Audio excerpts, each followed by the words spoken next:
Welcome back. You're watching Rajat Sabha TV's coverage of the FIFA World Cup. I'm Frank Pereira. Let's go across to our stats zone first and see what Tina Jha has in store for us.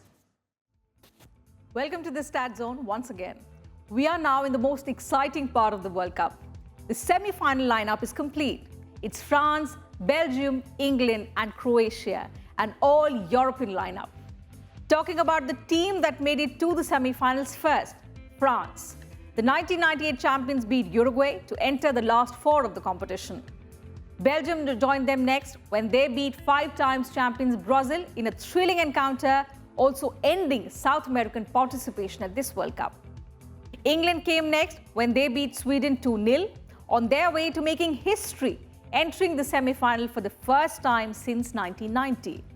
The fourth team in the semi-finals is Croatia, who beat host Russia on penalties, ending their dream run. France will now take on Belgium in the first semi-final on the 10th of July at the St. Petersburg Stadium.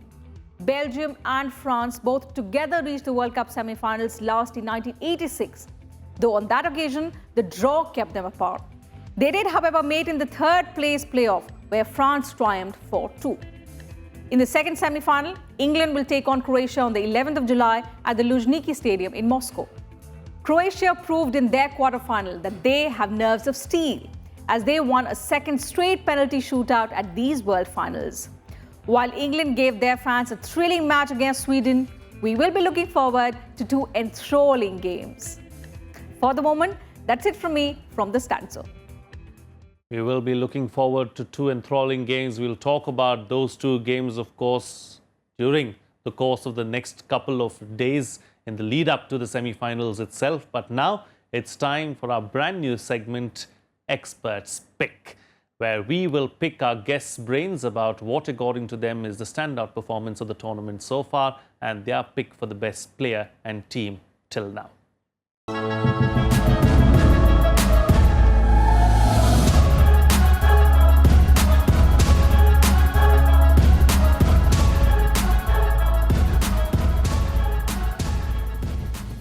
So an entire segment dedicated to our panelists here in the studio. Jyoti, the highlight of the World Cup so far for you?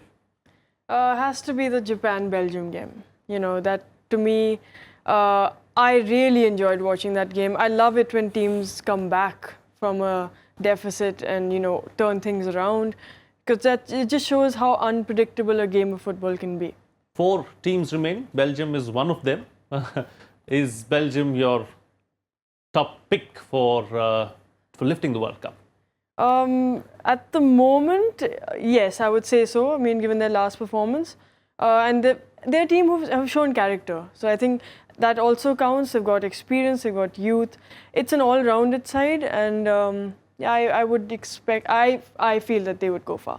And Nilanjan, your highlight of the World Cup thus far? The World Cup has been the World Cup of the underdogs, throwing out of the window the fact that there are powerful footballing nations who dominate World Cup.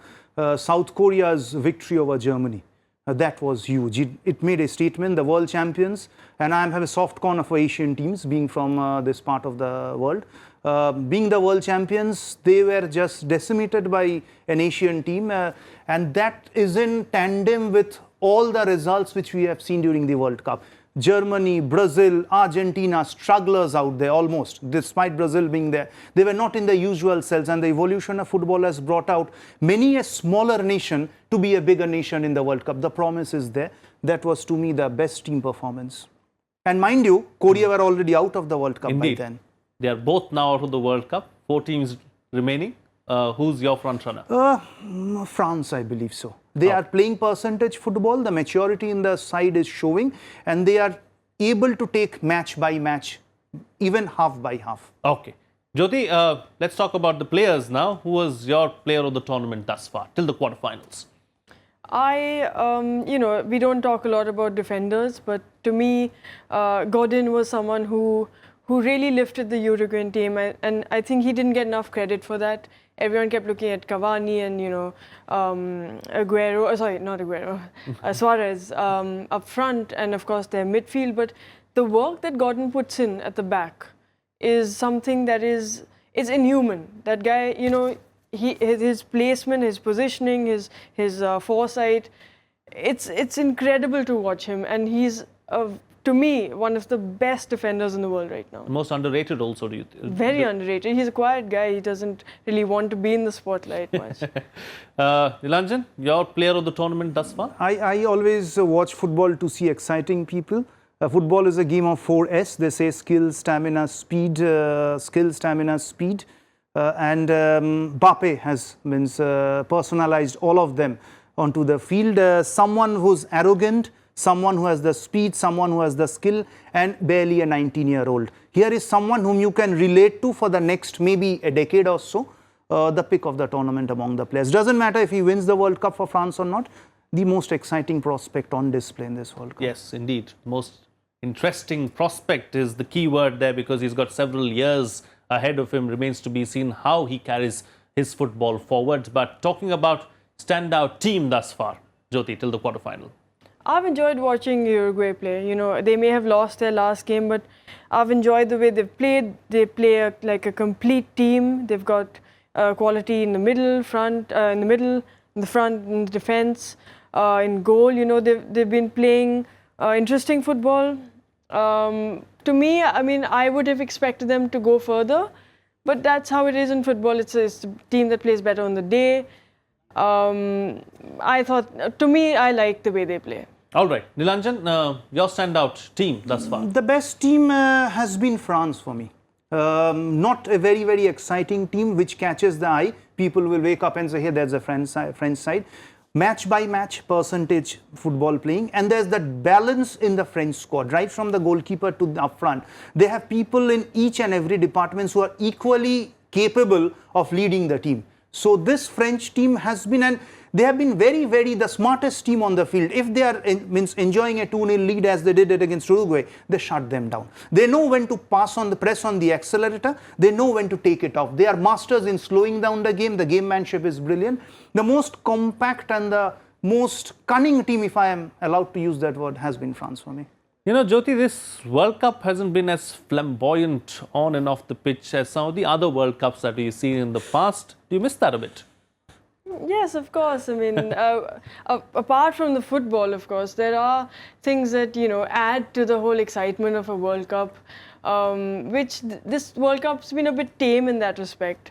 Of course, I know, like, we miss like the fancy hairstyles and the fancy goal celebrations. Yeah, the goal celebrations. Yeah, I mean, I completely forgot about that. Yeah. Yeah, so I mean, that hasn't really been here at this World Cup. It could have added some sort of element of entertainment to the World Cup, but footballing-wise, I've enjoyed it. Footballing-wise, enjoyed it thus far, Nilanjan? I mean, would you say the most open World Cup for you? Yeah, a World Cup of the underdogs. You cannot predict who's winning. Even for the semi-finals, you can't predict. Even for the quarter-finals, you couldn't take a pick. It was hard to take a pick. Given a choice, I would go back to time machine, bring a Diego Maradona always to play in a World Cup, which we obviously can't. The World Cup lacks personalities, characters, big names. The big names, not Lionel Messi and Cristiano Ronaldo. They are big names, the bigger names. The Ronaldos, the Zidane, someone like a Michel Platini, someone like a Diego Maradona, someone an entertainer like Pele. Ronaldinho. Pele, I have not watched him, so I won't be saying that. Someone like Ronaldinho, even a David Beckham in the English squad. Sure. Those are the characters which we are missing. It's total football-oriented World Cup. Football-oriented World Cup. It's become a bit mechanical, maybe, this particular World Cup. The flamboyancy and the flair is missing. Let's hope the teams, the 4 teams, bring that in the semi-finals. Thank you, Nilanjan and Jyoti, for joining me on the program and sharing your perspectives as always. That's it on this telecast of the FIFA World Cup here on Rajya Sabha TV. We'll be back again same time tomorrow with much more football. Stay tuned till then.